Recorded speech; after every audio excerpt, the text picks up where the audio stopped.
Eto po ang ating magiging topic for today. Sara, pinagsabihan ang mga congressman. Ito ang balita natin, iuuwi na si PRRD. Di umano. Mamaya pag-usapan natin yan. Pangalawa, naku, ito si Jack Argota. Pinaglaruan ang NBI at si Bongbong. Di umano. Aha. Pag-usapan natin, ano ba talaga ang nangyari diyan sa loob na 'yan? Siyempre, iba yung pang-media, eh, iba yung strategy, iba yung kuwento sa loob nun. Mamaya pag-uusapan natin dahil may kalokohan diyan, may kaloko 'di umano. Mamaya. Pangatlo, Sara at Bam sa 2028. Ba, bagong tandem.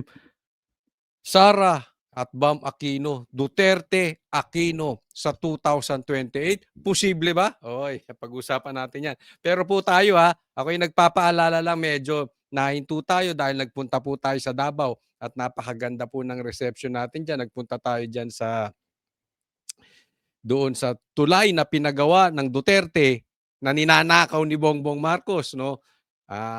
Grabe, ang lakas po ng views natin diyan sa Facebook. Inabot po ng millions. Maraming salamat po sa inyo.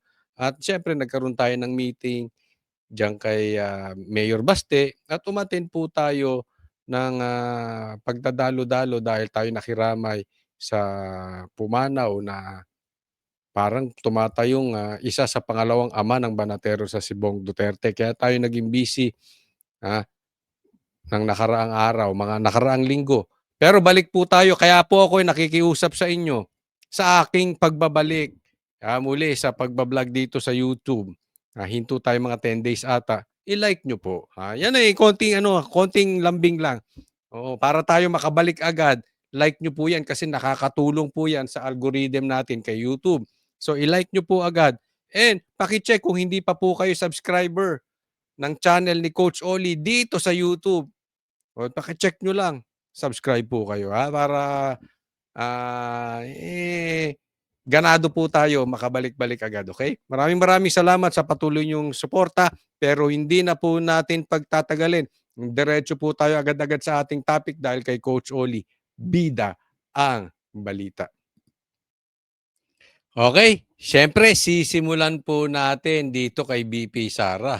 Naku, buong Pilipinas nagdiriwang habang ang mga dilawang tae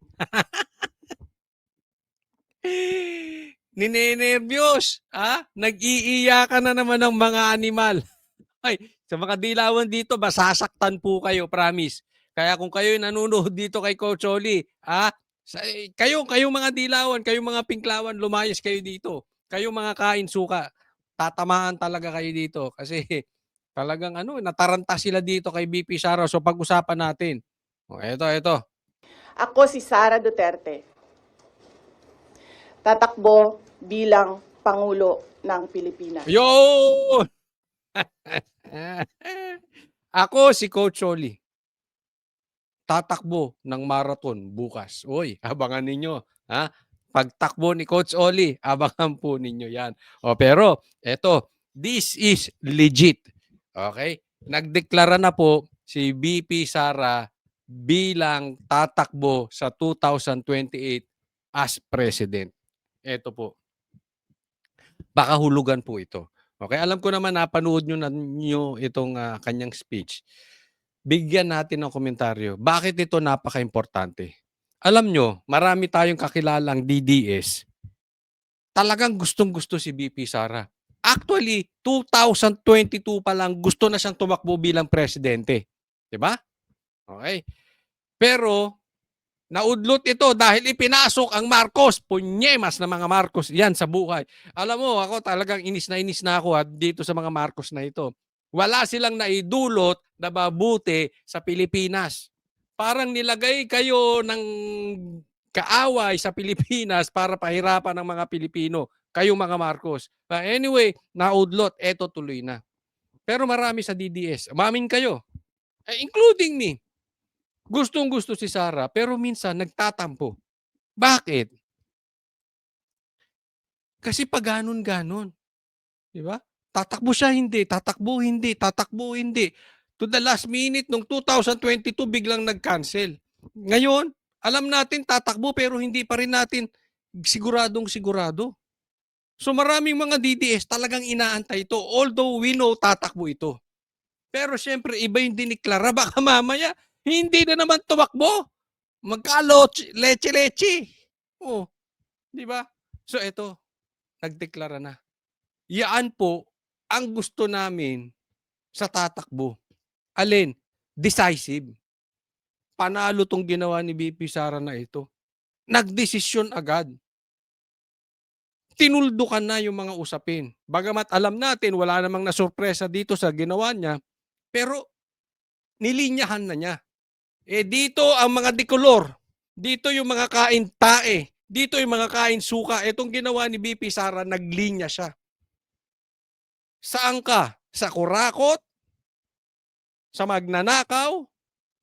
Sa adik? O yung mga galit sa adik? Yung mga galit sa NPA? Ito ang linya ni VP Sara. Mahigit 2 taon bago ang eleksyon 2028, idineklara na ni Vice President Sara Duterte ang intensyong tumakbo sa pinakamataas sa posisyon ng bansa. Sabi ng bise, kinailangan niya ng 47 taon para maintindihan na ang kanyang buhay ay hindi lamang para sa kanya. Unang umugong ang Ito, okay? This is I'm very, very proud of. At paulit-ulitin ko po sa inyo, hindi namin sinuportahan si Bongbong Marcos. Ang Banateros hindi sumuporta kay Bongbong Marcos. Nakinig kami kay PRRD. And we prove it. Tama yung aming desisyon. But anyway, nandito na tayo. 'Di ba? Maraming nagsasabi, bakit ang aga mag-announce ni VP Sara? 2 years and 3 months pa bago 28 election ba't siya nag-announce? Maraming nagsasabi, ganito, ganyan, ganito, ganyan. Pero ang pinakadahilan dito, pakinggan po natin, ito ay napaka-importante.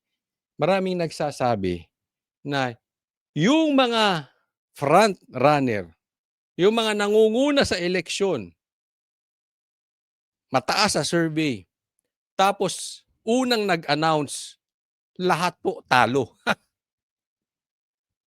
Oh. Kaya bakit maaga nag-announce si Sara? Bakit siya nanguna? Talunan yung mga yun, yung mga nag-announce, di ba? Dati. Ah. Ang kaibahan po kasi kay VP Sara, nung nauna siya nag-announce, binabanatan na siya. Kasi yung iba daw, pag nag-announce ka na, babanatan ka ng maaga. Bago pa mag-eleksyon, durog ka na. Ang kaibahan ni VP Sara, pagka Vice President pa lang niya ng 2022, 2023, binabanata na siya. At nananatiling mataas sa survey. Nakita niyo yung difference? Ibig sabihin, yung mga blows kay VP Sara, walang epekto. Bakit? Bukod sa siya'y Duterte, bukod sa marami siyang nagawa, dahil sa mamang ito, nakatulong. Bakit mataas si VP Sara? Dahil sa mamang ito, si Bongbong Marcos. Dahil sa sobrang sama ng panunungkulan nito si Bongbong Marcos. Talagang kahit anong tira kay VP Sara, mataas pa rin sa survey. Kaya iba po ito si VP Sara compared dun sa mga natalo na binanata ng maaga. pangalan ni Inday Sara sa isang presidential race noong 2022, bagaman tumakbo lang sa pagkabise ni Pangulong Bongbong Marcos. Ang pakikipagtambalan niya kay Marcos, hiningi niya ng paumanhin ngayon. Mga kababayan, humihingi ako ng paumanhin. Patawad kung tinulungan ko mahalal si BBM bilang Pangulo ng ating bansa. Yon, masakit yan. tinulungan niya. Humingi siya ng tawad dahil tinulungan niya si Bongbong Marcos maging Pangulo. Hiniling niya sa taong bayan, Claire, wag mong iibahin yun. Hindi sinabi ni Sara na siya ang nagpanalo kay Bongbong. Ang sinabi ni Sara, dahil tinulungan niya si Bongbong. Okay? Claire, maliwanag yun, wag kang fake news. Pero, katanga mo na lang. Kung hindi mo alam na ang talagang nagpanalo kay Bongbong si Sara. Hindi nga nanalo kay Lenny yan eh. Tandaan nyo ha, Vice President, hindi nanalo kay Lenny yan si Bongbong. Ayaw na ng tao sa Pilipino sa mga Marcos. Nabuhay lang naman ulit siyang Marcos dahil sa Duterte eh.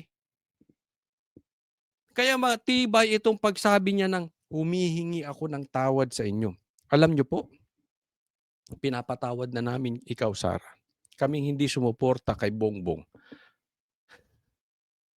At doon sa mga sumusuporta, patawarin nyo na rin si BP Sara. Pero,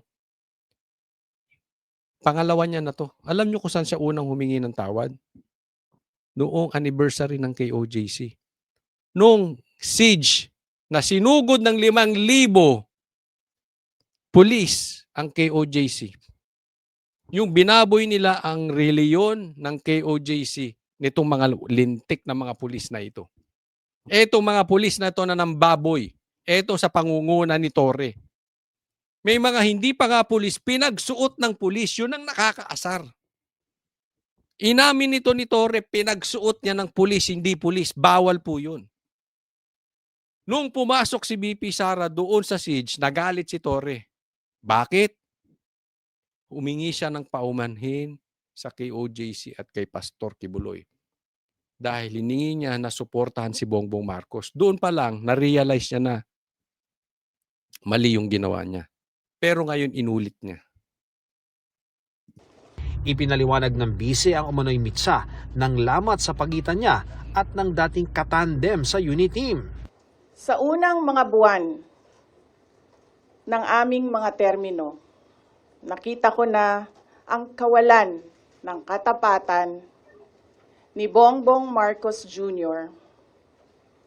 sa mga pangakong binitawan noong kampanya.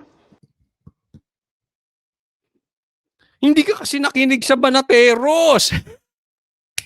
Si PRRD nakikinig sa Banateros. But seriously, nakita niya na ang pagka-fake news ni Bongbong. Doon siya nagka-problema. Diba? Pero kita na natin yun, matagal na. But anyway, hindi po ito para sisihin si Sara. Ito po ay para linawin na tayo ay hindi mabubudol ulit ng isa na namang Marcos. Na hindi tayo mabubudol ulit ng mga walang silbing politiko. Huwag po natin titingnan yung apelyido. Tingnan ninyo yung nagawa. Ano ba ang nagawa ni Bongbong Marcos? Wala! Kung kayo ay matinang, kahit itaas pa ang kamay niya ni PRRD yan si Bongbong, hindi kayo matitinag. Bakit? Nakatingin kayo sa ginawa ni Bongbong. Nakikita nyo po yung, alam naman natin, walang nagawa. Diba? So, wag na tayong magpapabudol. Pakiusap lang po, wag na tayong papabudol ulit sa Marcos. Pati na sa kanyang sinumpaang tungkulin para sa bayan. June 2024 nang magbitiw si Duterte bilang kalihim ng Department of Education o DepEd. Dahil hindi ko kinaya na maging bahagi ng 2025 national budget na tadtad ng katiwalian. Yan, teka muna. Putulin natin dyan. Hindi niya kinaya yung tad-tad na pagnanakaw. Ganun na lang. Simplihin na natin. Diretsahan na natin. Yung katarantaduhan dyan sa 2025 budget, hindi niya kinaya. Panawagan natin, kayong nakinabang dyan sa 2025 budget, Kayo mga pumirma, kayong mga animal kayo. Kayo mga magnanakaw dyan sa 2025 budget. Kayo, na kinonsinti nyo yan, lintik na 2025 budget na yan, kilabutan kayo. Magsalita na kayong isa-isa. Hindi po pwedeng tahimik ka ngayon. Tanga ka ba? Pasensya na, galit ako ngayon eh. Kaya nga gustong-gusto ko itong nagdeklara na si BP Sara. Hindi ka pwedeng tahimik ngayon. Sa panahon ngayon, it's either you are pro-addict or you're anti-addict. Pag nanahimik ka, you are pro-addict. Ganyan kasimple yun. Pinili kong umalis sa kabinete. Kahit alam ko na mula pa noong 2023 na ang magiging kapalit ay ang aking impeachment. At dahil sa ambag umano sa panalo ng Pangulo, Nangangayayat ka, nakadayet ka ba? inihingi rin ng tawad ng Vice Presidente ang mahal na bilihin, kawalan umano ng Alam nyo kung bakit tumataas ang bilihin? Di ba? Bakit? Sa mga smuggled, animal kayo. Pati bigas smuggled. O, di ba? Sinabi ni Saldi ko yan. Yung pamilya nito mga Marcos. Kasabwat sa smuggling. Saan ka nakakita? Asukal. Tumaas ang presyo. Di ba? Asukal, sibuyas, bigas at the get-go kasi simula pa lang ng administrasyon ni Bongbong Marcos. Bira. Pati sibuyas tumaas, anak ng teteng. seguridad sa pagkain, kapos nakita, hindi umano epektibong healthcare, kawalan umano ng independent foreign policy at korupsyon. Patawad. Kung hanggang ngayon ay marami pa ring Pilipino ang nalulunod sa baha nang dahil sa malawakang korupsyon. Claire, maraming nalulunod dahil sa magnanakaw. Claire, madaming nalulunod dahil sa magnanakaw. Idinidiin lang natin yan. Hindi lang si Claire. Tito Soto. Pinky Lacson.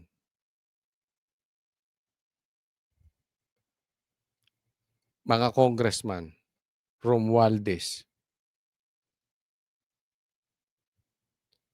Dizon. Kayo.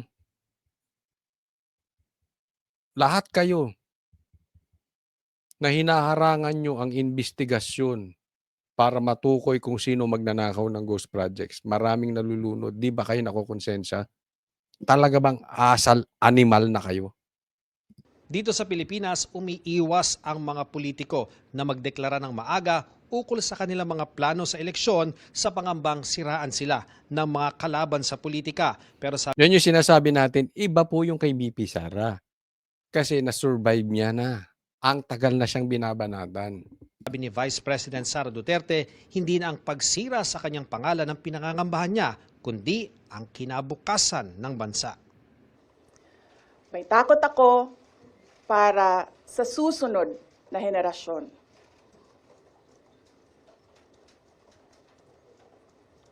May takot ako para sa mga kababayan nating walang bahay sa ibang bansa. Walang pangalawang pasaporte. Ayan, teka muna. Kayo mga matatapang na gusto makipaggera sa makipaggera sa China. Saka kayo magtapang-tapangan kung hindi dalawa passport nyo. Saka kayo magtapang-tapangan na lumaban sa gera sa China kung kayo ang makikipaglaban. Ang problema sa karamihan sa inyo, mga keyboard warriors, mga animal. Sabi nga ni Robin, wala kayong mga tira. Bakit? Dalawa passport nyo. May bahay kayo sa ibang bansa. Yung mga anak ninyo, pamilya nyo nasa ibang bansa. Katulad yung mga duwag. Hindi ko sinasabi yung mga OFW yung duwag ha. Etong mga opisyal natin na hamon ng gera sa China dahil yung pamilya nila nasa ibang bansa. Dahil dalawa ang passport. Dahil hindi naman makikipaglaban. Bakit? Pag nagkagera, lipad lang sila. Sinong kawawa? Tayo. Na walang bahay sa ibang bansa. Kaya mga bakla yang mga animal na yan. Bakla kayo. Sinasabi ko na sa inyo, kayo mga, ang tatapang nyo sa China. 2 naman passport mo.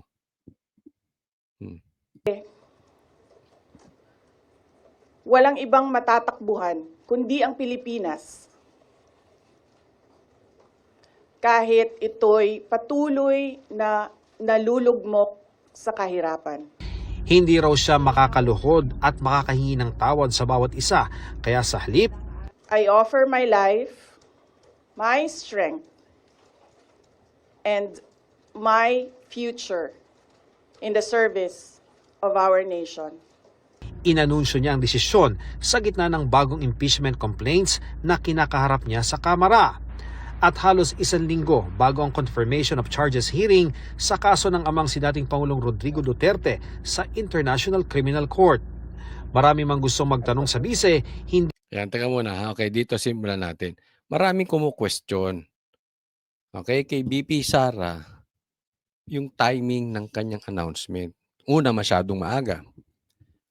Pangalawa, ang sabi, dahil yung impeachment niya tatakbo na, tapos yung kay PRRD, next week na rin. So, parehas next week. So, sinasabi niya, kinokontrol ni BP Sara yung mga congressman na didinig at pipirma doon sa impeachment ni BP Sara. So, sa madaling salita, minamanipula niya yung mga congressman. Eh ano ngayon? Di ba? Eh ano ngayon? Gaya ng sabi ko, it's about time. Linyahan na natin. Ikaw ba ay pro-addict o anti-addict? Ganyan lang kasimple ang buhay. Yung ginawa ni BP Sarang announcement, naglagay siya ng linya. Ikaw ba ay pro-magnanakaw o anti-magnanakaw? Ganun kasimple yun. Alam mo, mas gusto ko ng ganun. Alam mo, mas natuwa ako kay BP Sara. Alam to ng mga kapwa ko bananteros. O medyo may ano ko, ba't naman dapat. Sabi ko nga, dapat tapos na yung, alam nyo yung nagsalita si Amy Marcos ng bangag-bangag-bangag yung kapatid niya. Kung gumalaw si BP Sara, tapos na yun. Hindi ko sinasabing gagalaw ng illegal, ha? Gagalaw siya sa tamang paraan. Kung lumabas na siya ron, tapos na yun eh. Sigurado maglilipatan na may impeach si Bongbong. Diba? But anyway, nangyari na yun. But this time, eto na antayan. Kumbagat sa buhay ng tao, hindi ka pwedeng maligamgam.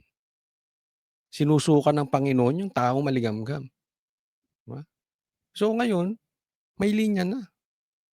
Papabor ka ba sa adik o hindi? Ano lang kasimple.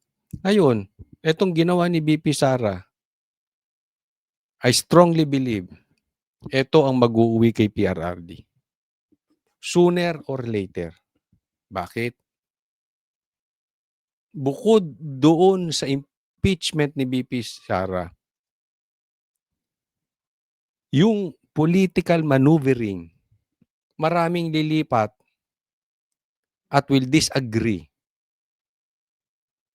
yung pagpapadala kay PRRD sa ICC. Simula na po ito. Tagumpay ito, iuwi na si PRRD. Yang pagdeklara niya, yan po ang pag-uwi kay PRRD.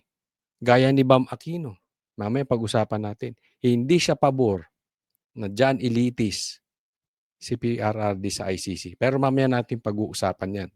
Okay? Duterte sa International Criminal Court.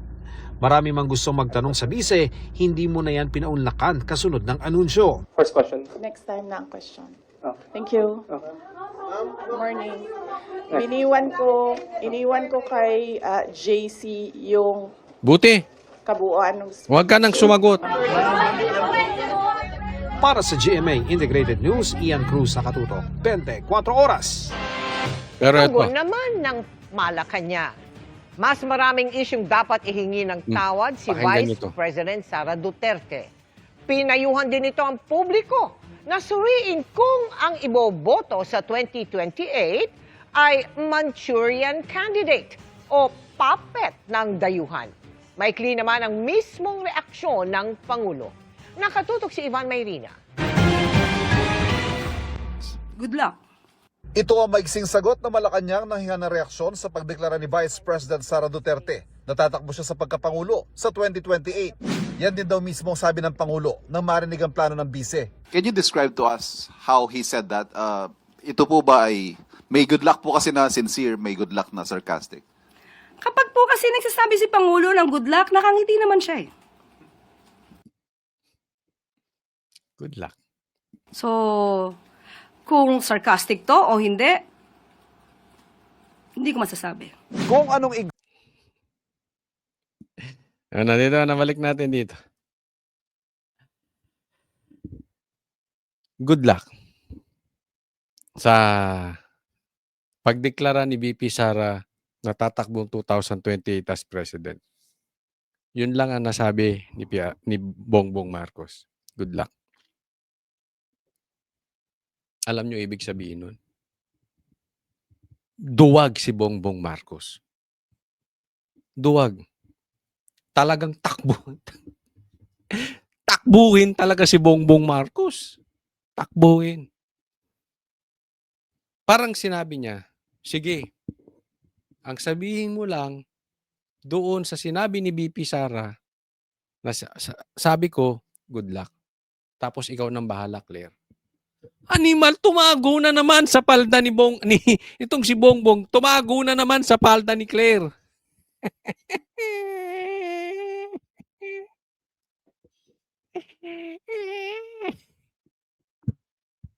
Yung good luck na yan, atras buntot. Atras betlog. Duwag si Bongbong Marcos. Yan lang po, ganun lang kasimple. Kasi pwede niya namang sabihin na karapatan niya yun, yung ganyan-ganyan. Hindi. Hindi siya nagsalita. Para na lang, hindi niya na kailangan ipagtanggol yung sasabihin niya.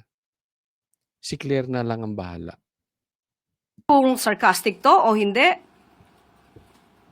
ko masasabi.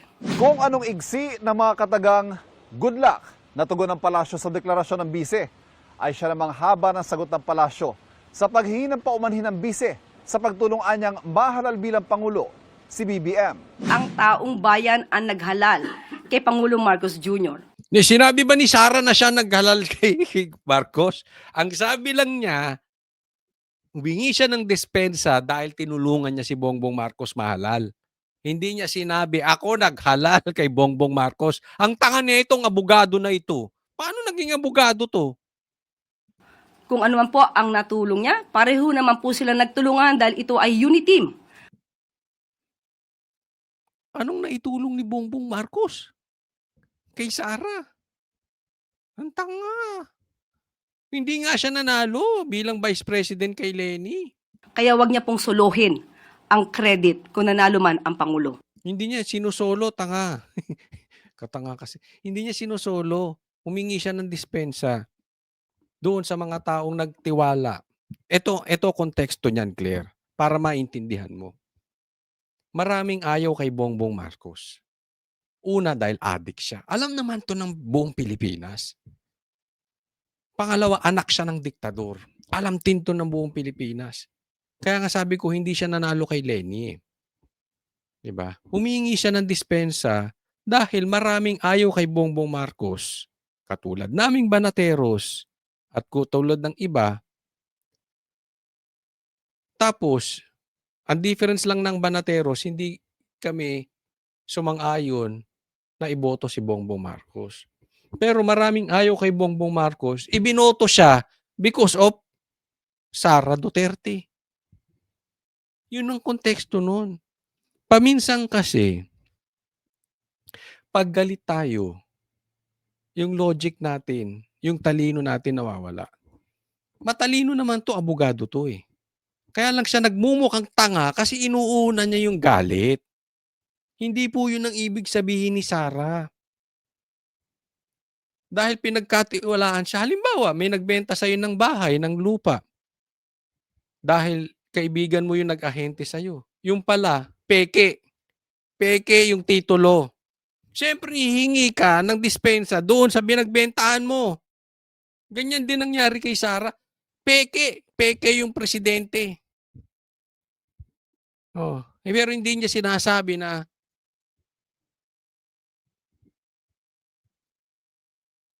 siya ang nagluklok kay Bongbong Marcos as president. Tanga. Sila nagtulungan dahil ito ay unity team. Kaya wag niya pong solohin ang credit kung nanalo man ang Pangulo. Kasunod nito ang mahabang listahan ng mga mas dapat daw hihingi ng tawad ng Vice Presidente. Una na riyan, ang katiwalian ay binabato niya sa administrasyon. Pinag-uusapan po ba ang korupsyon, ang katiwalian? Siguro po dapat mauna muna na ihingi niya ng tawad kung ano man ang mga issue ng korupsyon at katiwalian at di umanong paglulustay ng confidential funds ng kanyang dalawang Magkano confidential funds ni Bongbong? opisina at the time, OVP at ng DepEd. Dapat din daw humingi ng tawad ang bise para sa mga extrajudicial killings, sa pagbabanta sa buhay ng Pangulo, sa pagpapakalat ng fake news, sa palpak daw na pamamalakad sa DepEd at ang paninira raw sa administrasyon. Sinagot din ng palasyo ang mga banat ng bise na lubog sa baha ang bansa, bagay na nangyari rin naman daw nung panahon ng kanyang ama. May komento rin ng palasyo sa mga nagsasabing ang anunsyong ito ay hakbang para protektahan ang sarili mula sa inihaing impeachment complaint laban sa kanya. Hindi po basta-basta ito dapat mahadlangan ng anumang pagreklamo laban sa kanya. Isa siya na maituturing na politician.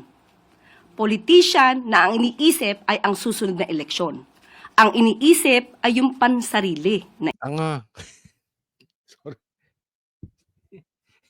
Sorry. Siya pa ang tinawag, parang sinasabi niya si Sara Trapo. Hindi. Bulag ka ba talaga? Yung amo mo, wala nang ginawa simula 2022.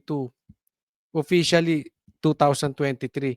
Wala nang ginawa kung hindi bakbakan ng bakbakan ng bakbakan ng bakbakan ng bakbakan ng bakbakan ng bakbakan si Sara. 'Di ba? Ngayon nag-declare, siya pa yung politician. Siya pa yung parang tinatawag niyong trapo. Pina-impeach nyo nga last year eh. Tapos inuulit nyo pa ngayon. No. interes. Ngayong may deklarado ng kandidato sa pagkapangulo sa 2028 na pag-uusapan kung sino magiging manok ng administrasyon at kung handa ba silang makipag-alyansa sa ibang mga partido para lumaban kay VP Sara. Hindi pa raw yan ang pag-uusapan sa ngayon ayon sa palasyo. Pero ngayon pa lang, may panawagan na sa pagpili ng iboboto sa 2028. Depende na po sa tao kung paano nilang susuriin ang mga kandidato. Isipin po nila ang kandidato at magiging leader ay dapat na makabayan. Dapat interes ng bayan ang sinusulong. Makabayan. Hindi yun si Bongbong. Makadroga yun eh. Dapat interest ng bayan ang sinusulong o hindi rin si Bongbong yun. Kasi droga ay sinusulong nun. Ano pa? At maging cautious tayo, maging mapanuri kung isang Manchurian candidate ba ang maiboboto nyo. Ang Manchurian candidate, katagang Manchurian. sumikat sa libro at mga pelikula bilang Manchurian. tawag sa isang politiko na may agendang mapaminsala sa kanyang sariling bansa dahil pasikretong kinokontrol at nagsisilbing puppet ng isang kalabang bansa. Para sa GMA Hindi yun. Hindi yun si Bongbong Marcos. Kasi si Bongbong Marcos, Manchurian candidate. Puppet. Bakit? Hawak sa liig ng Amerikano. May tatanggi ba niya yan? Sinabi niya, hindi niya papasukin ng EDCA, pero pinapasok niya EDCA. Bakit? Alam naman natin, napakadaming na-freeze na account ni Bongbong Marcos sa Amerika. Marami pa yung hindi nababayaran doon. Meron pang alam natin, yung yaman niya ay nasa hawak ng Amerika. Kaya hawak yan sa leeg ng Amerika. Duterte ba hawak ng Amerika sa leeg? Hindi. Doon tayo sa realistic, Claire. Tingnan ninyo yung amo ninyo. Yung amo mo, tuta ng Amerika. Integrated News, Ivan Mayrina nakatutok, 24 oras. Tingin naman ng ilang mga mambabatas, kalkulado ang timing ng anunsyo ng bise para mapigilan ang pag-usad ng kinakaharap niyang mga impeachment Ay, complaint. ano ngayon? Nakatutok si Mariz Umali. Para sa Makabayan Block, ang anunsyo ng pagtakbo sa pagkapangulo ni Ang daming mga NPA kinabahan bigla. Hindi siya. Baka sabihin niyo siya yung sinatukoyan ko. Hindi siya. Yung mga pabor sa mga namumundok, yung mga pabor sa NPA, yung mga pabor sa komunista, ninervyos ang mga animal. Hindi siya. Yung mga dilawan, nakaw. Ano na, nag-meeting na yan. Siguro, ay, ano na nangyari? Ano na gagawin natin? Pambira. Ito na, nagdeklara na. Lalong tataas pa. Aasahan ninyo. Mataas na ang trust rating kay Sara. Mataas na sa survey. Lalo pang tataas yan. May problema sila ngayon. Bakit? Hindi na nila maawakan sa leeg yung mga congressman. Natatakbo sa 2028. Lalo na yung gusto sa national position. Di ba? Kasi kita nila tumaas na si Sara sa survey eh. Malilintikan sila pag dumikit sila. Bakit kanyo? Yung ginawa ni Sara will intact more. Yung dati ng malakas na DDS. Yung dating madami ng DDS, dadami pa. So kaya nga ang usapin ngayon, pro-addict ka ba o anti-addict ka lang? Pag nag-pro-addict itong mga congressman, lagot sila sa 2028. Dahil sigurado namang, kung hindi nila mapapatay si Sara, sigurado magiging presidente si Sara. Ano ngayon sila? Nga. Patay. Yung mga NPA, kinabahan ngayon. Yung mga dilawang tayo, kinabahan na. Vice President Sara Duterte sa eleksyon 2028. Taktika raw para mapigilan ang pag-usad na impeachment case laban sa kanya. Malinaw na kalkulado yung timing ng announcement bago isa lang at lumarga yung impeachment Totoo man o hindi, wala ka na doon.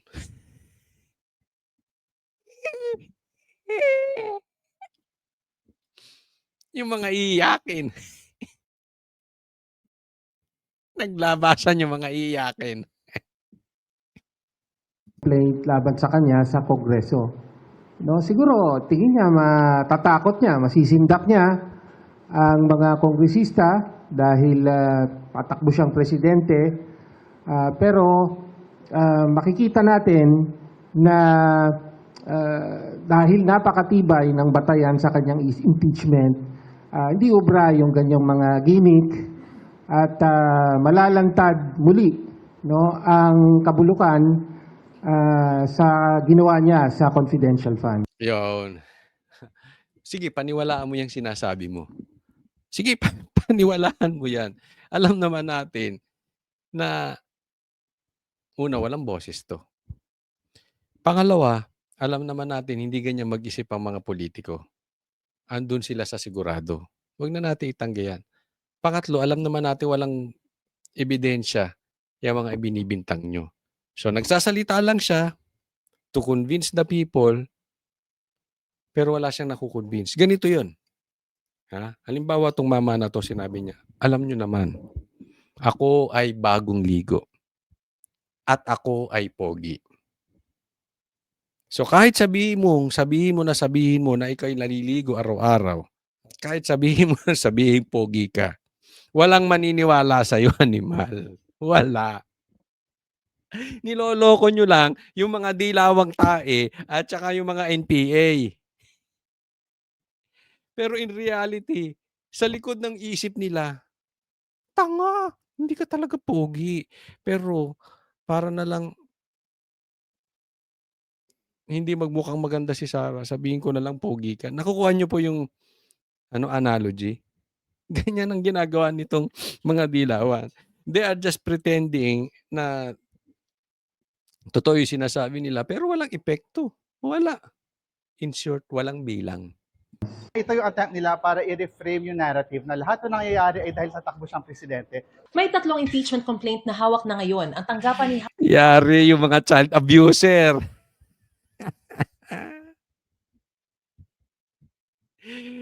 Himas rehas kayo. House Speaker Bogie D. at hinihintay na ma-refer sa House Justice Committee.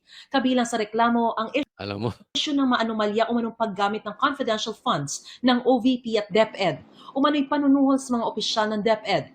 Pagkontrata sa isang gunman para umano ipapatay ang Pangulo, First Lady at dating House Speaker. Hindi pagdeklara ng lahat ng kanyang mga ari-arian sa kanyang SALN at pagsusulong ng political destabilization at sedition.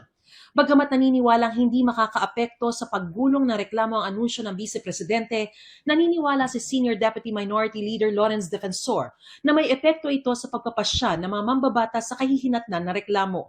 I can tell you that it may affect how the voting will come out. Mabuti din para sa kanya, para malaman niya kung sino talaga ang mga kakampi niya at kung sino ang hindi niya mga kakampi. yun yung sinasabi ko sa inyo. It's about time na malaman natin sino ang pro-addict at sino yung anti-addict. Advantage for her right now, especially that the impeachment complaints will be referred to the Committee on Justice. Kaya hamon ni Gabriela Party List Representative Sara Elago sa mga kapwa mambabatas, ipakita nila yung kanilang pagiging tapat dun sa sinumpaang tungkulin na magsilbi sa interes ng taong bayan at hindi yung mga pansariling interes. sabi naman ni ML Party List Representative Laila De Lima, hindi na siya nagulat sa anunsyo ng Vice Presidente. Pero dapat ay panagutan daw muna niya ang mga paratang sa kanya. Karapatan naman niyang magdeklara kahit napakaaga. Tulad ng karapatan din ng mga Pilipino na singilin siya sa mga seryosong aligasyon ng katiwalian at paglabag sa batas na panawagan na po natin noong 2024 pa. Mas magandang harapin at sagutin muna niya ang mga ito bago ang ambisyon na maging Pangulo ng Pilipinas. Karapatan niya na magdeklara, tatakbong presidente, karapatan din ng Pilipino daw na singilin si Sara sa kanyang mali at karapatan mo rin, Laila De Lima, na magkaroon ng driver. I-enjoy mo ang driver. I-enjoy mo ang driver. Kasi, baka babalik ka sa kulungan. Baka lang naman, hindi naman ako nagsasabi niyan. Oo. Syempre, pag naupo yan si Sara, kung talaga may sala ka at kaya ka lang napakawalan para kampihan mo yung adik,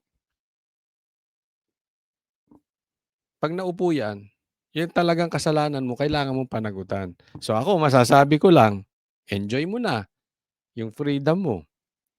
Kainin mo na yung gusto mong kainin. Yung mahahabang buffet. Yan, yung mahahabang buffet. Kainin mo na. Tapos, kumuha ka ng poging driver. Nang sa ganun, makapasyal ka. Pasyal ka ng pasyal.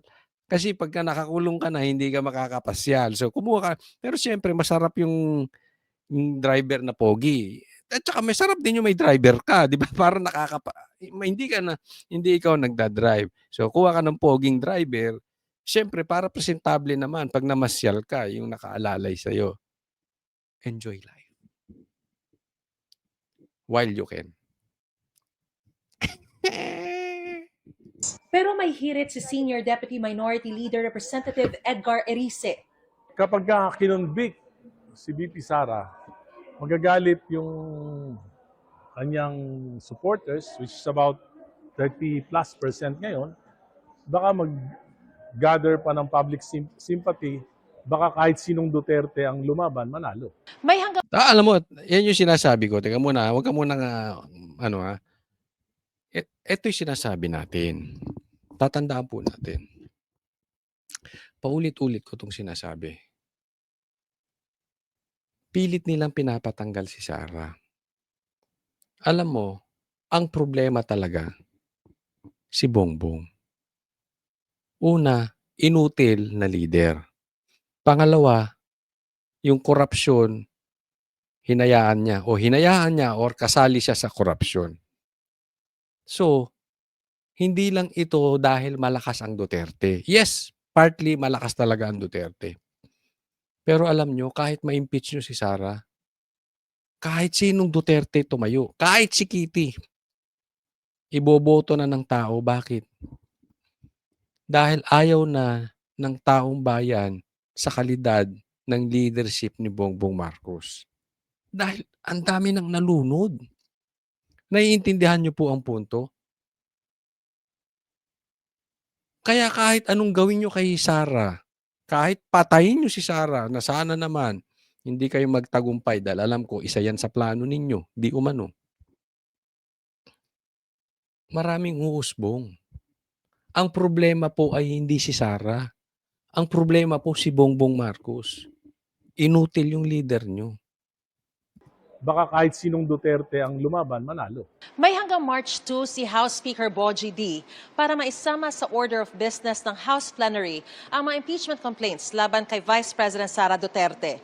Pagtitiyak naman ni Defensor, walang magiging delay sa pag-refer nito sa House Committee on Justice bilang patunay na walang magiging bias ang Committee on Rules. Para sa GMA Integrated News, Mariz Umali nakatutok, 24 oras.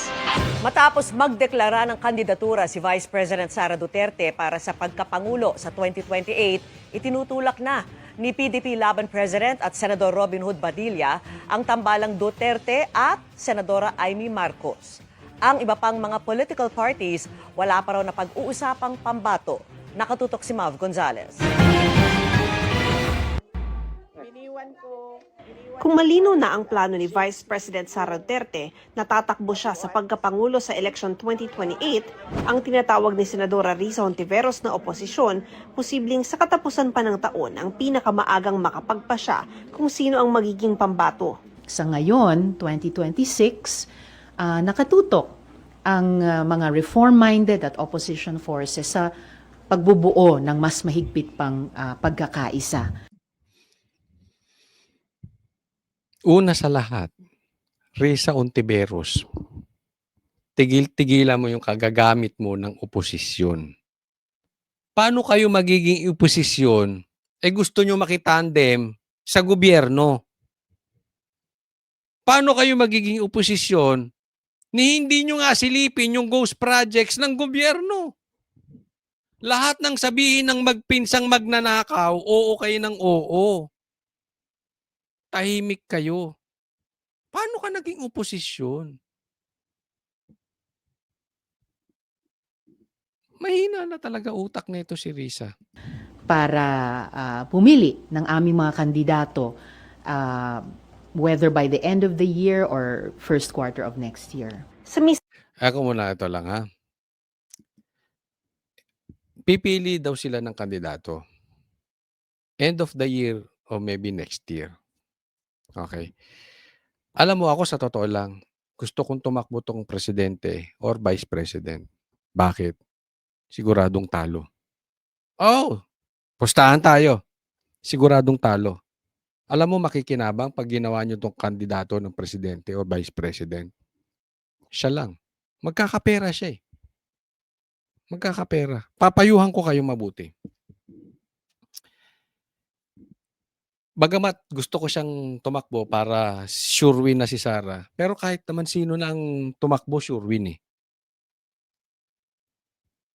Kukuha kayo ng lalaban kay Sara at gagawa kayo ng tandem ng presidente, vice president na lalaban kay VP Sara.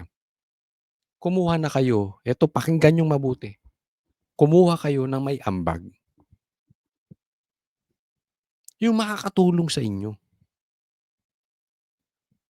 Mga brad, walang ambag to si Risa. Makinig kayo, dilawan. Walang maiaambag sa inyo si Risa. Walang boto na maitutulak si Risa sa inyo. Walang boses, walang influence, walang karisma, may bagahing PhilHealth, may bagahing tanim witness, di umano. In short, liability to si Risa. Kung bubuo kayo ng tandem galing sa gobyerno at saka galing sa dilawang tae, kumuha kayo nung may ambag. Yung makakatulong. Hindi liability. Liability to si Risa. next year. Sa mismong pag-uusap pa lang sa kanilang hanay, wala pa anong mga pangalang lumulutang, pero katangian pa lang na hinahanap sa pambato. Yung common values na nahanap namin sa aming hanay, Pabalyos-balyos pa ang animal. no? Yung pagnanais para sa anti-corruption and good governance. Alam mo, nagdeklara si Sara, no? Tapos nakaitim siya. Nagsasalita siya, nakaitim din siya. Grabe mag-apply to na maging standard bearer ng dilawang tae. Di ba? Pumupustura na si Risa. Pagkakakitaan lang kayo niyan. Yung pag-grow at pag-share ng bunga ng ating mas malakas na ekonomiya, isang tunay na pagkakaisa. Ang magiging manok naman ng administrasyon at posibleng alyansa sa ibang mga partido para lumaban kay VP Sara, hindi pa rin napag-uusapan ngayon sa palasyo. Wala pa rin paghahanda para sa 2028 elections ang national. Dito, mayaman ka na. Sandal ka sa maleta. Si Itbulaga, sandal sa maleta. Hindi kaya nakukonsumisyon na yung asawa mo sa'yo. Nationalist People's Coalition o NPC. Ayon sa chairman itong si Senate President Tito Soto, maaga pa rin aniya ayon sa Partido Federal ng Pilipinas na partido ni Pangulong Bongbong Marcos. Pero tiniyak niya magpapatakbo pa rin sila ng kandidato sa pagkapangulo sa 2028. Ang kilalang kaibigan naman ni Vice President Duterte na si Senador Amy Marcos, tinanong din ng media kung ano ang plano kasunod ng anunsyo ng bise. Talaga naman forever running mate ko naman talaga yan. Takbo, gapang, luhod, patayo, paupo. Hindi ko naman siya malarman iniwanan. So open, ma'am. Ha? Open to Hindi siya nag-announce, kaya muna siya. Kayo talaga. Ang presidente ng PDP laban na si Senador Robin Padilla itinutulak ang tambalang Sara Amy sa 2028. Panahon na para maramdaman ng mga Pinoy ang girl power. Alam mo, eto sa akin ito si Robin ito yung kaibigan. Kakampi natin. Pero maling-mali si Robin dito. Alam mo, Banateros, pag tama-tama, pag mali-mali. Ganun lang kasimple yun. Di ba dati binabanatan natin si Amy? Pero nung may maganda siyang ginagawa, pinupuri din natin yung tama niyang ginagawa. Ito si Robin, kahit kakampi natin, ibabanatan din natin. Mali itong ginasabi mo. Robin, maawa ka sa Pilipinas. Yung ipinaglalaban mong girl power. Tapos ang kapalit, Marcos. Nagkaloko-loko na tayo. I mean, humingi na ng dispensa si Sara dahil pinagkatiwalaan niya ang Marcos. And here you are suggesting na maging kapartner niya another Marcos. Hindi na ba kayo magsasawa sa panloloko sa Pilipino? Hindi na ba kayo magsasawa na naliligaw nyo ang Pilipino? Kung hindi nyo man niloloko, naliligaw dahil sa inyo. Sir Robin naman, tigilan nyo na yung mga ganyan. Diba? Ako po'y believe sa inyo tayo kay kakampi, tayo Duterte. Pero wag naman Marcos na. 6 na taon na masasayang natin dahil sa Marcos. Dahil sa pag-girl power, bakit kailangan natin ng girl power? Hindi ko po sinasabing masama ang girl power. Ang punto natin dito, it's not about the girl power, man power, boy power. Hindi yung power. Ang importante dito, may power. Ay, puro tayo power. Importante rito. Makaahon tayo. Another Marcos. At the end of the day, kapatid pa rin yan. Dugo pa rin yan. Robin naman huwag ka nang dumagdag doon sa panlilinlang. Hindi ko sinasabing nililinlang mo ang taong bayan. Pero nililinlang ng Marcos ang Pilipinas Naliligaw ang Pilipinas dahil sa Marcos. Huwag ka nang kasangkapan. Pagka umiikot ako sa ibang bansa, yung lagi sinasabi ko, gusto ko talaga Sara ay reconciliation ako. Pero ang 2028 ayaw pang pag-usapan ng ibang senador. Huwag muna natin pag-usapan yung politika po sa ngayon. Trabaho muna tayo. Ako wala pa. Trabaho muna ako ngayon. 2 years pa. Medyo mahaba pa ang panahon. So, ako nakafocus lang sa trabaho. Para sa GMA Integrated Ay, nako. Ito, next topic. Maganda tong next topic ha. Pakinggan po ninyo. Pag-usapan natin itong si Jack Argota. At yung kanyang pagpo-post ng sakit ni Bongbong Marcos. Kaya siya pinatawag ng NBI. Gusto nyo madinig ang totoong kwento? Pakita ko yung text. Standby lang. Standby lang kayo dyan. Standby lang ha. Bubuuin natin yung kwento. Okay? Ay nako. Kasi maraming nagsasabi na pasok lang si Jack Argota sa Banateros. Magkakademanda na. Kasalanan daw ng Banateros. Sige. Pag-usapan natin ha. Kasi ang dami na po, kala ko, legit eh. Nakasabay na ako. Ang linaw, no?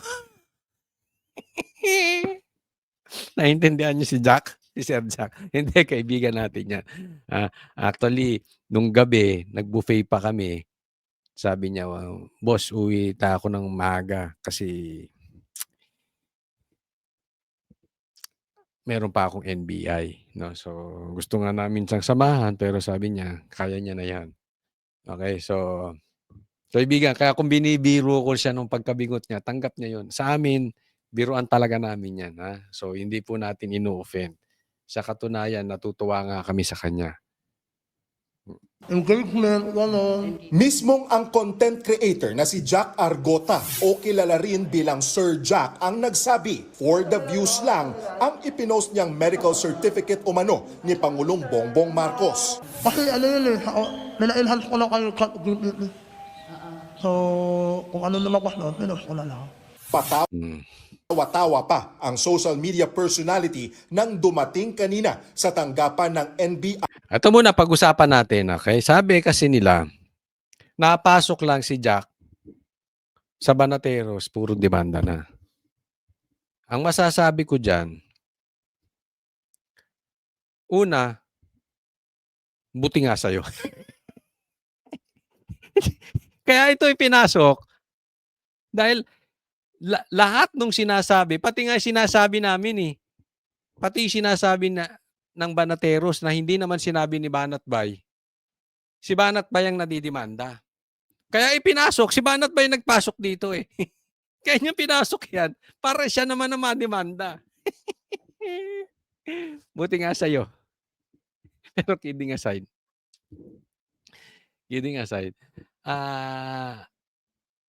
alam nyo, iba po yung kwento sa media, iba yung katotohanan. Cybercrime Division.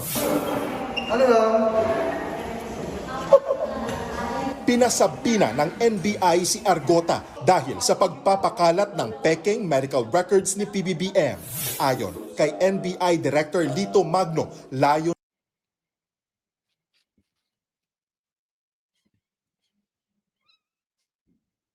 Ba't ganyan ang ngiti mo? Wala lang. Kasi alam nyo po, basta, hindi ko sasabihin yung alam ko. nito na mabigyan ng pagkakataon na magpaliwanag ang content creator. Ang awa naman ng Diyos, naunawaan ako. Paano ka maunawaan? Kami nga hindi ka namin maunawaan. Pambihira. Kailangan, muna, 100% sigurado ka. Kailangan, gamit na muna ng utak. Yun, eksakto. Ito, joke, kaibigan na talaga natin yan. Matalik to si ano. Alam nyo yung marami nagsasabi, buti nga sa'yo, Jack. Pinatawag ka kasi mayabang ka. Ewan ko sa iksing panahon na nakilala ko, isa si Jack doon sa naging kagrupo ko Marami na rin naman akong grupo dati pa eh, hindi lang Banateros. Na sikat, pero hindi mayabang. Hindi po mayabang tumama na 'to. Kung makakasama niyo sa personal, hindi po mayabang. Mas marami pa ngang hindi sikat, wala namang binatbat, sobrang yabang. Oh, hindi ko napapangalanan. Hindi lang 'to Banateros, marami akong dating kaibigan. Eto hindi mayabang, 'no. Pero eksakto 'tong sinabi niya, tatandaan niyo 'tong statement na 'to. Kailangan gamitan mo rin ng utak. Kailangan mong gamitan ng utak. Kaya binabanatan 'to ngayon ng mga kalaban kasi sabi niya, "Kita mo fake news ka, ganyan." Alam niyo, eto normal 'yan. Pinaglalaruan nito si Bongbong. Oh, hindi niya sinabi. O kung sinabi man niya, hindi ko aaminin. Basta ang nagsasabi niyan ako. Opinyon ko. Pinaglalaruan nito si Bongbong at possibly ang NBI. Bakit? Posible ang NBI at siya may usapan na. Ano lang 'to, standard operating procedure, SOP lang 'to, ginagawa lang namin ang trabaho. Wag ka ng pumalag kasi tutuluyan ka namin. Posibleng nagipit din siya, eh. Anyway, aminin mo na sa media, kunwari fake news kasi yan lang naman ang gustong palabasin ng gobyerno, eh. Na walang sakit si Bongbong. 'Di ba? Kasi yung nilabas nilang medical report, peke daw. Ang tanong, 'di ba? Ito tanong. Bakit hindi sila maglabas ng medical bulletin? Yung totoo. Nagigets nyo? So, kunwari, pinahabol lang sa NBI to si Jack. Tapos, sige na, aminin mo na lang na fake. Nakaligtas na sila Bongbong Marcos doon sa totoong sakit. Sa madaling salita, hindi naman sila naglabas ng totoong medical bulletin, eh. 'Di ba? Bakit hindi sila makalabas ng totoong medical bulletin? Dahil may sakit si Bongbong na malubha. Kasi kung hindi malubha ang sakit ni Bongbong, naglabas ng official record ang St. Luke's. Nagigets nyo? Ba't hindi nila kayang maglabas? Ang strategy nila, palabasin lang fake news. Pero ayaw nila maglabas ng katotohanan. So, possibly nagkaroon ng agreement sa NBI. Hindi ka naming tingnan nyo. Pustahan tayo, hindi magkakakaso si Jack. Pustahan? Banateros ini. Unless, bakbakan niya si Bongbong Marcos ng, hindi fake news yung lumabas. So, ano ginawa ni Jack? Ginamitan niya rin ng utak. Yan yung sinasabi niya. Magigets nyo? Pero ang itatanong nyo, asan yung totoong medical report? Bakit takot kayong maglabas? So, hindi fake news ang Banateros. Hindi fake news si Sir Jack. In my opinion, ginamit lang niya utak niya. Gigipitin siya, di ba? But it's out on the open. At andito kami para magsalita on his behalf. Pero opinyon ko sinasabi ko, opinyon ko. Hindi sa kanya. So, ilabas siya doon. Nagigets nyo na? Aminado raw si Argota na hindi berepika. Basahin ko nga yung text. Dyan lang kayo. Babasahin natin.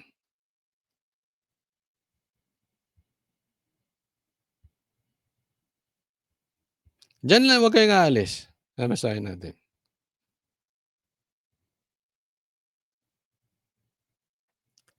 Oh yeah.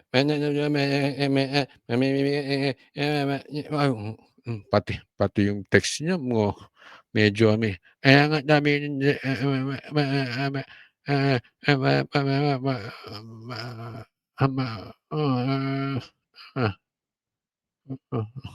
Hindi ko rin maintindihan yung text. May uh, basta ito opinion ko. Read between the lines.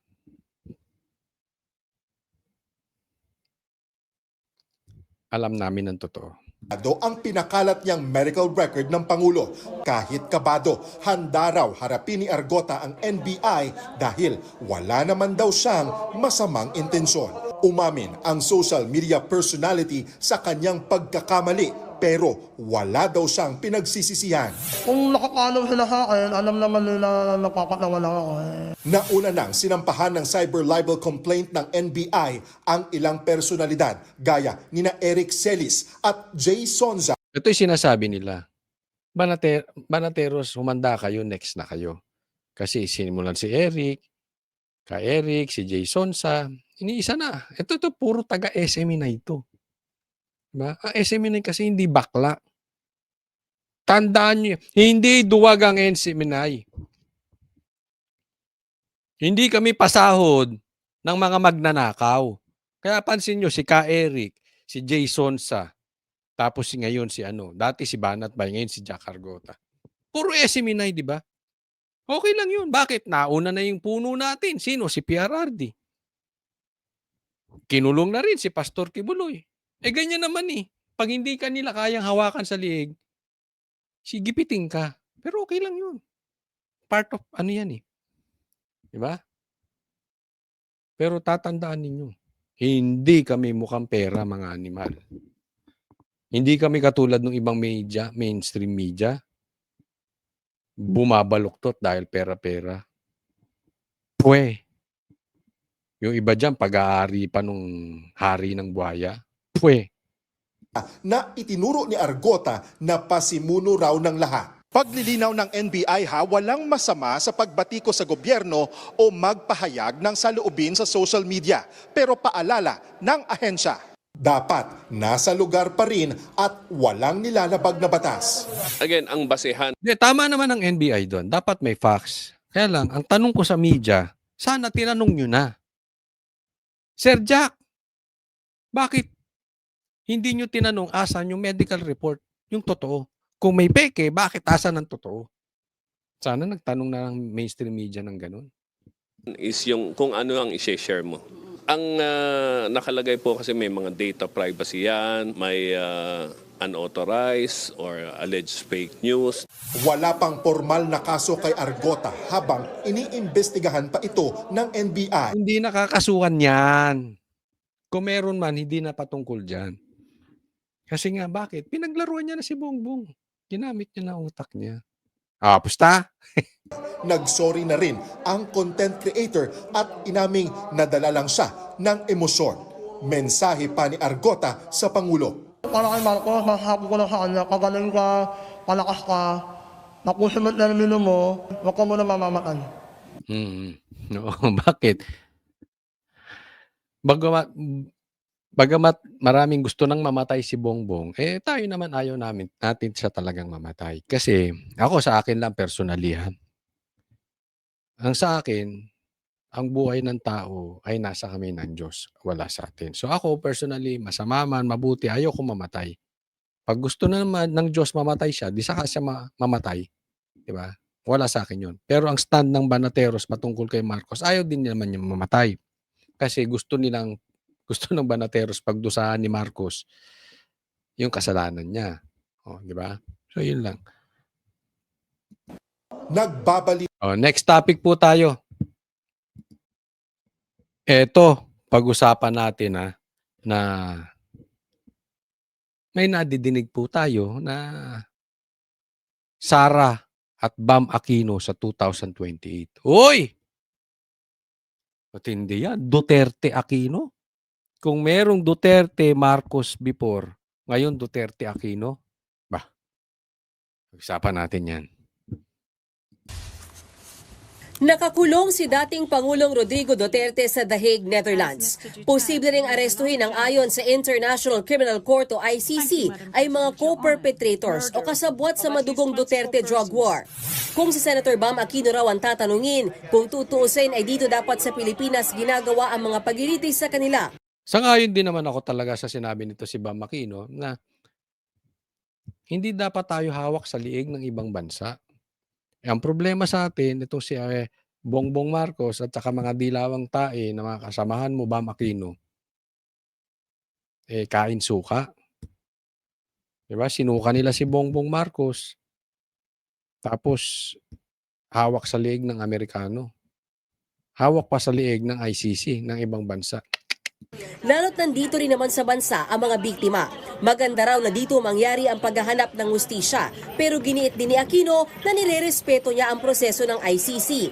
Tumaas naman ang kilay ni dating Senator Antonio Trillanes IV sa sinabing niya ni Senator Bam. Buwelta ni Trillanes, nagbibida-bida ngayon ang senador na may malasakit kuno sa mga biktima ng drug war, pero wala naman daw ginawa nung kasagsagan ng umano'y O yan, eto.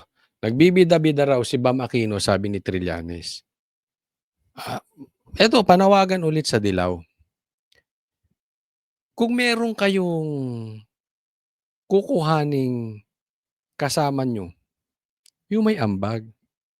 Si Risa at si Trillanes, liability po yan sa inyo. Hindi nga nanalo itong si Trillanes sa Caloocan na mayor. Walang maiaambag sa Dilaw yan.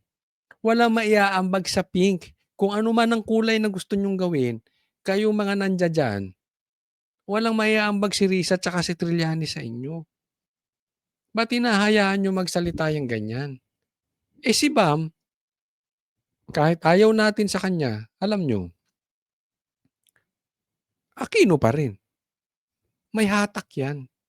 May boses yan. May bilang yan. Si Risa, si Trillanes, walang hatak, walang boses, walang bilang. extrajudicial killings.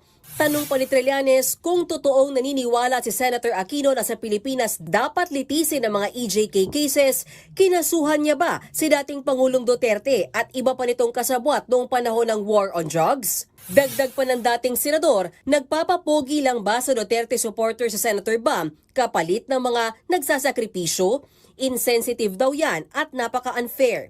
Dahil daw sa sinabi ni Aquino, napatunayan daw Ate, balikan muna natin ito, ha?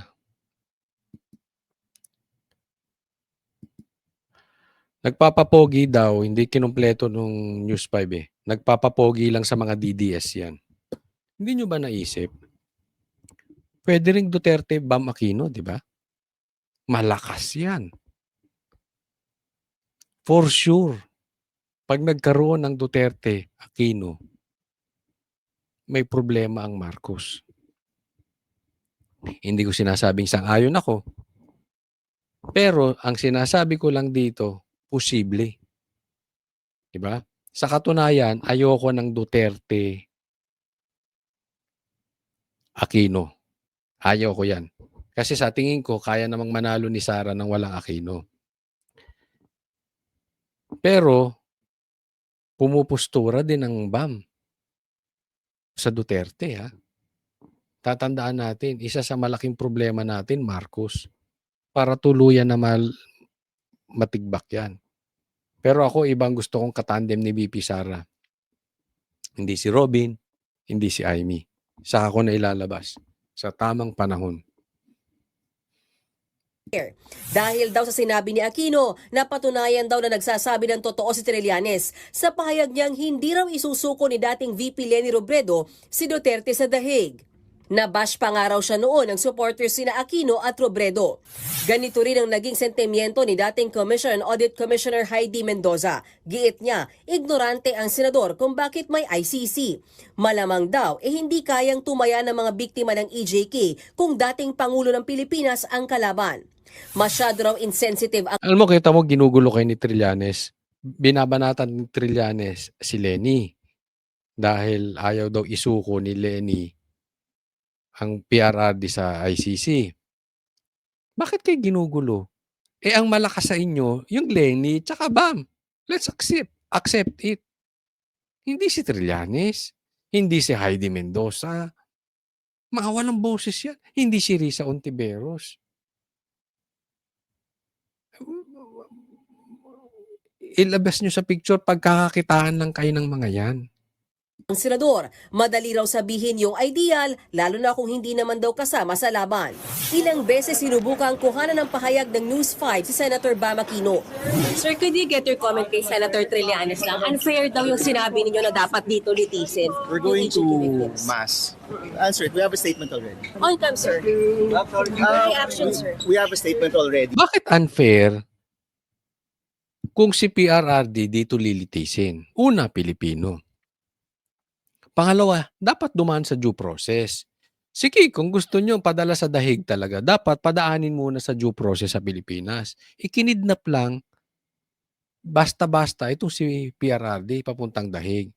Alam mo, ang problema kay Trillanes, parang gusto niya umikot ang politika, umikot ang ekonomiya doon sa pag-eliminate kay PRRD.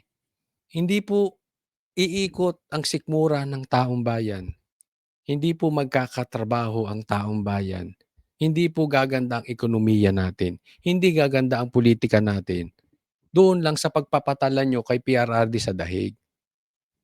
Ang problema itong si Trillanes, parang masyado siyang kinain nitong kanyang pagpupursu na ipadala si PRRD dyan. Parang wala na siyang buhay. Get a life, Trillanes. Eto, tapating kita, Trillanes. Irrelevant ka na kasi. Kaya mo lang ginagawa to para may silbi ka. Para kampihan ka ng dilaw. Wala ka ng boses. Wala ka ng bilang, Trillanes. Diba? Ginagamit mo ang taong bayan para sa iyong kapakanan. Dahil alam mo, laos ka na. Dahil alam mo, pag nanalo ang Duterte, may problema ka. Yung problema mo yun. Huwag mong idamay ang taong bayan. Huwag kang iyakin. Ha? Yung iyak mo yun. Walang kinalaman sa sikmura ng taong bayan. So, iiyak mo lang yan. Huwag mo na kaming idamay, mga Pilipino. Pakibasa na lang yung statement natin. Pero sa mga oras na ito, wala pang natatanggap na statement mula sa kanyang opisina ang Senate reporters. Si Senator Risa Hontiveros naman, na kaalyado ng senador, suportado ang kaso sa ICC. Hahayaan na lang daw niya na si Aquino ang magpaliwanag ng kanyang sarili. Masasabi ko lang ay para sa aking sarili na kaya ko sinusuportahan yung pinag-uusapang posibilidad na bumalik ang Pilipinas bilang miyembro ng International Criminal Court o bilang signatory muli ng Rome Protocol. Kaya ko mula sa panahon ni na Kian de los Santos, si Kulot, si Carl at iba pang mga EJK victims, sinusuportahan yung panawagan ng kanilang mga naulilang pamilya. Isipin mo yan, no? Si Trillanes, para maging relevant, si PRRD pinag-iinitan. Ito naman, parang ang ginagahasa niya si Kian de los Santos. Ginawa niya ng palabigasan yun para siya maging relevant. Ang lupit ng konsensya ng ali na to, no? Ayaw niyang patahimikin yung patay. Kunwari, pinaglalaban niya. Grabe konsensya. Mga naulilang pamilya. Bagamat hindi pa raw niya nababasa ang post si Trillanes laban kay Senator Bam, itinuturing daw ni Hontiveros na kaalyado ng oposisyon ang dating senador. I do consider him an ally and a friend, kaya binibilang ko siya at kanyang partidong magdalo sa hanay ng oposisyon. Sabihin mo, dalawa kayong kikita dyan. Kasi dalawa kayong walang boses, dalawa kayong walang impluwensya, dalawa kayong walang maiaambag sa dilaw, pero pag nakapasok ka at pinasok ka niya, parehas kayong kikita. Siyempre, bawat eleksyon may kita yan. Huwag nga tayong maglokohan. Anong ambag nyo sa dilaw? Wala. Wala kayong followers. Hello. Babanatan nyo pa sila, Bam. Ang baba na nga ng followers nyo, at sila na nga yung natitirang may followers kahit papaano, tong Lenny tsaka si Bam, ginaganyan nyo pa. Sa ngayon, nakafocus daw ang oposisyon sa reformation. Nagbabalita mula sa Ay, nako. Hanggang dyan na lang po muna tayo. Maraming salamat sa mga nanood at especially yung mga nanonood simula't simula hanggang sa matapos. Sana masubaybayan ninyo, mapanood ninyo buong buo ang ating mga vlogs at nanunumbalik tayo. Kaya huwag pong kakalimutan, i-like po itong video na ito. At sa mga hindi pa po subscriber, subscribe po kayo. Maraming salamat po. God bless everyone.